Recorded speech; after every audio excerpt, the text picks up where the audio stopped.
obligación de todo ciudadano que gana dinero es pagar impuestos. ¿Saben cuántos millones de pesos se pierden cada año por la evasión fiscal según la Secretaría de Hacienda y Crédito Público? Yolanda Maya tiene la información.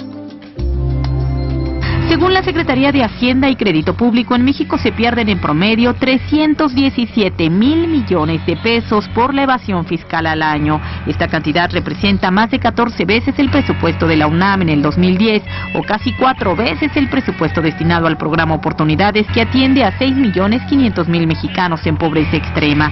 De combatirse la evasión fiscal, el gobierno federal podría ampliar 3 veces la capacidad de atención del programa Oportunidades y pasar de 6,500 beneficiarios a 19,5 millones de personas, más del doble de los habitantes del Distrito Federal. Aún así, la Secretaría de Hacienda presume que del 2000 al 2008 se logró bajar en 1.6% la evasión fiscal en el país. En promedio se estima que los contribuyentes solo declaran 76 centavos por cada peso que ganan, es decir, por cada peso existe una evasión de 24 centavos. La recaudación del ISR de personas físicas con actividad empresarial registra una tasa de evasión de entre el 70 y el 80%, lo que coloca a México, según el estudio de evasión global de impuestos elaborado por el Instituto Tecnológico de Estudios Superiores, muy por debajo de la recaudación que tienen los países integrantes de la Organización para la Cooperación y el Desarrollo Económico y naciones de América Latina. Sin embargo, de acuerdo con el Servicio de Administración Tributaria, del año 2000 al 2008, la evasión en el pago de impuestos pasó del 39.66 al 23.26%, es decir, cayó en 16.40 puntos porcentuales. Esto quiere decir que aunque la evasión de impuestos va decreciendo poco a poco, aún queda mucho por hacer, informó Yolanda Maya. Para hablar acerca de evasión de impuestos nos acompaña el contador Víctor Méndez Lucio, contador público y asesor fiscal. Bienvenido, muchas gracias por acompañarnos. Muchas gracias. Y también el licenciado Víctor Carrillo Estrada, abogado. Bienvenido, gracias por estar aquí. Bueno, qué miedo nos dan los impuestos, pero evadirlos nos debería de dar más miedo, ¿no? Así es, así es. Yo creo que para entrar al tema de lo que es la evasión fiscal, debemos de partir de lo que es la obligación tributaria, que es precisamente de donde deviene lo que se conoce como evasión fiscal. Esta obligación tributaria se encuentra contemplada desde nuestra Constitución. El artículo 31 establece que todos los mexicanos estamos obligados a contribuir a los gastos del Estado, tanto federales como los correspondientes a las entidades en las que radicamos. Por lo tanto, entonces debemos entender que existen, mejor dicho, impuestos federales e impuestos locales. ¿En qué momento se genera esta obligación tributaria? Cuando se actualiza alguno de los supuestos contenidos en las leyes que generan la obligación de reportar al Estado parte de algún beneficio económico que hemos obtenido. Es decir, todos aquellos que obtengamos dinero, en pocas palabras, tenemos que aportar parte de esos recursos y para contribuir a los gastos del Estado, sean federales y sean locales. Entonces, este es el origen. Ese tipo de contribuciones están regulados por leyes. Hay impuestos federales como el IVA, como el impuesto sobre la renta, y también los va a haber locales como es la tenencia, por ejemplo. Todos van a estar regulados. Y de ahí entonces vamos a tener la obligación de contribuir y va a venir la posibilidad de evadir esa obligación. Claro. Contador, de acuerdo con la actividad de cada persona, ¿qué es lo que puede deducir de impuestos? Sí. Supongamos que la persona se dedica a la renta de taxis, por ejemplo. Si tiene una flotilla de taxis, va a deducir las reparaciones, que son los mantenimientos, las gasolinas, ¿sí?, las cuotas que se deben de pagar, ¿sí?, las infracciones a servicios públicos. Tiene derecho, si es una persona física, tiene derecho a otro tipo también de deducciones, como son los gastos médicos, hospitalarios, ¿sí?, dentales, culturales,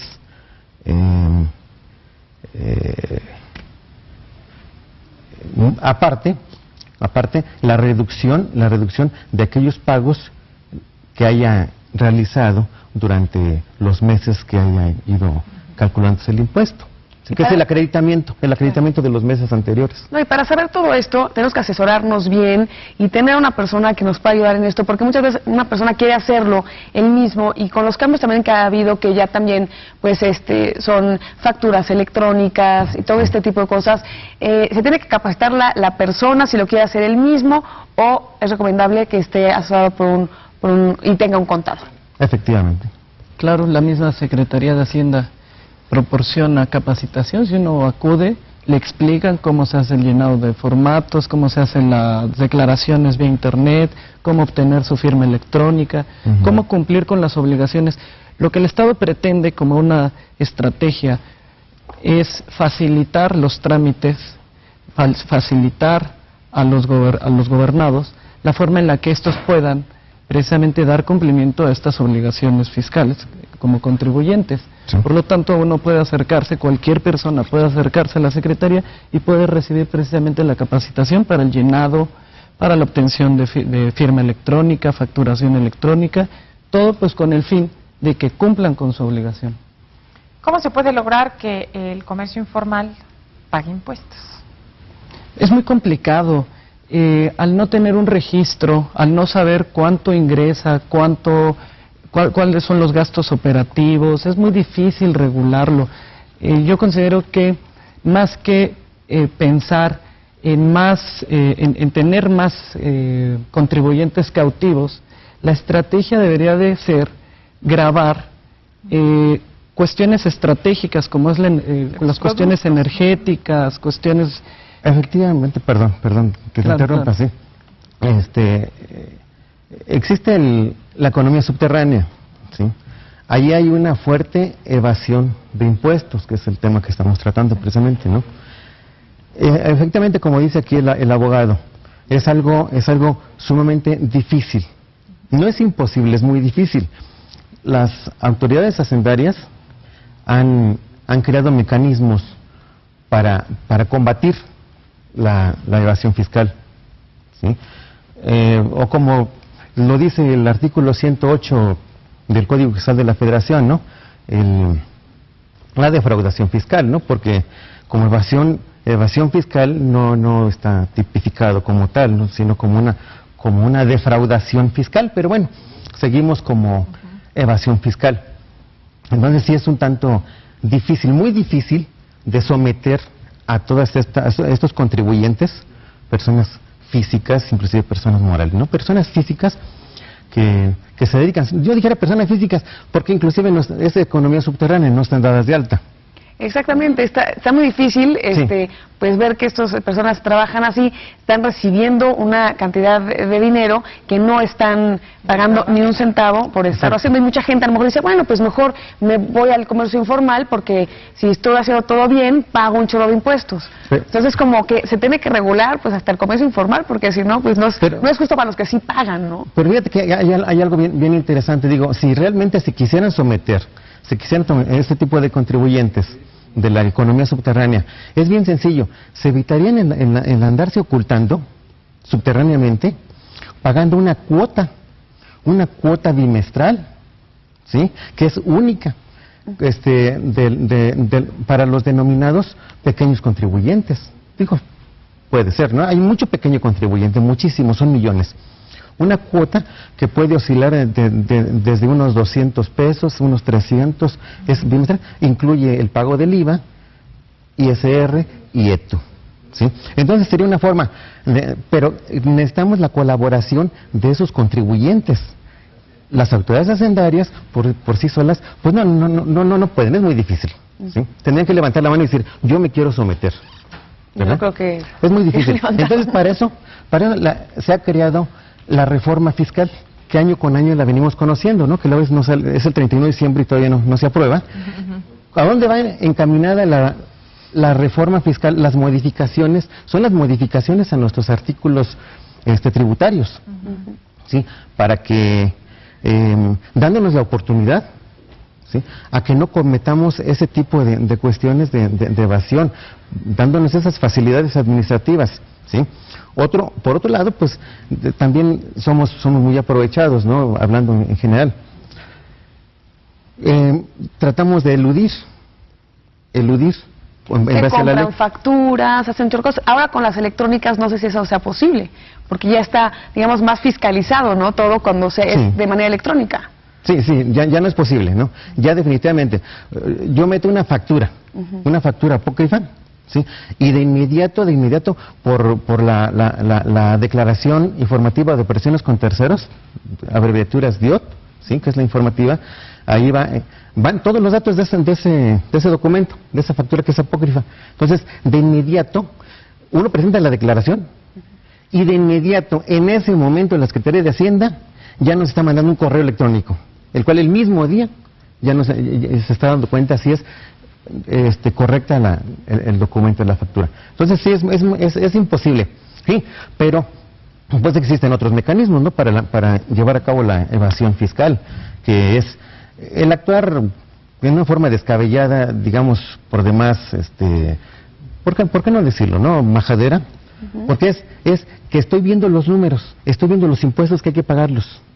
Ahí están, en base a la información, a las operaciones, a la determinación de impuestos, pero no la pago. ¿Cómo que voy a hacer? Pues meto un montón de deducciones que no existen, ¿sí? Puedo disminuir, inclusive, los ingresos, ¿sí? Y los oculto. Y le digo a Hacienda, ¿sabes qué? En mis declaraciones, ¿sabes qué? Mira, de 10,000 pesos que te tendría que pagar, únicamente te pago 300 pesos o 200. ¿Sí? Entonces, así como esos engaños que hacen los contadores públicos, fiscalistas, abogados fiscalistas que se dedican a esta actividad, existen muchas otras formas. Nos pregunta Ernesto Fernández a través de Twitter, ¿por qué sigue existiendo el IETU? Bueno, efectivamente. El IETU. Yo soy una persona que desde que entró, ¿sí? Estuve en contra de él, pues, les hablo con franqueza, ¿sí? Sin embargo, aquí es cuestión de, este vaso lo veo medio vacío o medio lleno, ¿verdad? Dependiendo de qué lado estoy, ¿sí? Yo como persona física o como contribuyente digo, pues ya me pusieron el IETU, pago impuesto de la renta, pago IETU, pago IVA, ¿sí? Pero bueno, vamos a verlo por el lado legal, la finalidad de las autoridades fiscales, ¿sí? Y el IETU fue creado meramente para combatir el tema que estamos tratando, que es evasión fiscal, ¿sí? Se crea el IETU, dice, bueno, para ISR me estás determinando X pago de impuestos, ¿sí? Cuando me debes de determinar, digamos, el ejemplo que dije, no de 10,000, me estás pagando 300, ISR. Pero ¿qué pasa? Ahora te voy a meter unos mecanismos, ¿sí? En los cuales, para efecto de IETU, aquellas partidas que para ISR, ¿sí? Me las estás declarando, para IETU me las tienes que declarar también y se va a llevar el mecanismo tal. Si no, en concreto, yo como autoridad, cuando me calculas el ISR y no te caí ahí en el error que estás haciendo, en el IETU te voy a caer a fuerza. Esa es la finalidad. Y sí, tenemos que pagar porque tenemos que pagar. Con toda la reforma y con todo este asunto electrónico y todo esto, pues sí, a lo mejor ya estaría de más el IETU, ¿no? No? Yo opino exactamente, sí, porque ya hay un control. Pues sí, de hecho ya hay presión por parte de los grupos de empresarios para que este impuesto desaparezca, en virtud de que tiende a ser abusivo de alguna forma, y además pues pueden existir otros medios de control para que el Estado pueda recaudar el pago de contribuciones. Claro, porque eso es a lo mejor los que están pagando mal sus impuestos, los que están haciendo bien, aparte tienen que pagarlo. Entonces, así es. ¿no? Nos hacen un comentario a través de Twitter que me parece de lo más sensato. Dice Ceci, es obligación de todo ciudadano mexicano pedir factura de todo. El comercio que no tenga facturas no hay que comprar ahí. Así ayudamos a todos a cumplir. Pero el problema es que llegas al establecimiento, escoges tu mercancía, llegas a la caja y le dices, ay, me da una factura, por favor. Ay, es que no tenemos facturas. Es que ahorita no sirve la máquina. O luego se la mando por mail. Luego se la mando por mail y no te la manda. Hay una situación todavía más, que es llegar, con facturas se le cobraría el IVA.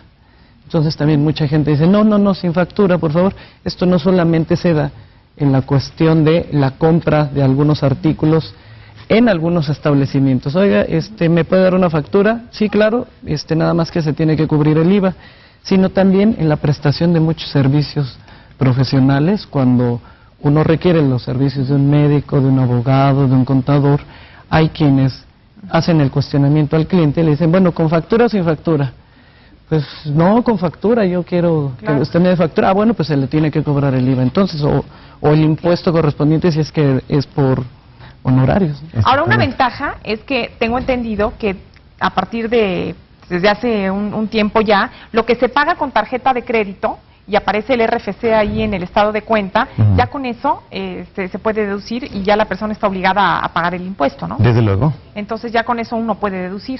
Eso ya no sirve como, vaya, tiene... ¿Comprobante fiscal? Sí, valor de comprobante fiscal. Así es. Exactamente. Efectivamente, ¿no? y eso sí está contemplado en los criterios normativos de la legislación tributaria. Y contador, perdón.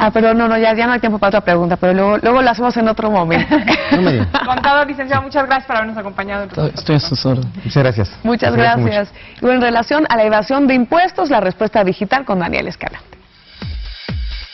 Si quieres obtener más datos sobre la evasión fiscal o de impuestos, te recomendamos ingresar al sitio paraísos-mediofiscales.info, en donde encontrarás la información explicada de manera muy sencilla y con ejemplos que te permitirán comprender el tema fácil y rápidamente. En este sitio podrás encontrar distintos artículos y notas relacionados con el mundo fiscal, obligaciones, pagos, multas y mucho más. Y si de plano los impuestos no son lo tuyo, el portal fiscalito.com lo hace más sencillo. Encontrarás artículos breves que te explican paso a paso qué es lo que debes de hacer para cumplir con tus obligaciones fiscales. Incluso contiene formatos de archivos para descarga que te harán la vida mucho más sencilla. Encuentra el calendario fiscal e interactúa con los administradores, ya sea a través del sitio o a través de sus redes sociales. Vamos a un corte comercial y regresamos aquí a Respuesta Oportuna. Si tienes un problema médico, familiar, social, legal, laboral o escolar, mándanos tu caso a respuestaoportuna@gmail.com y nuestros expertos te darán la respuesta oportuna.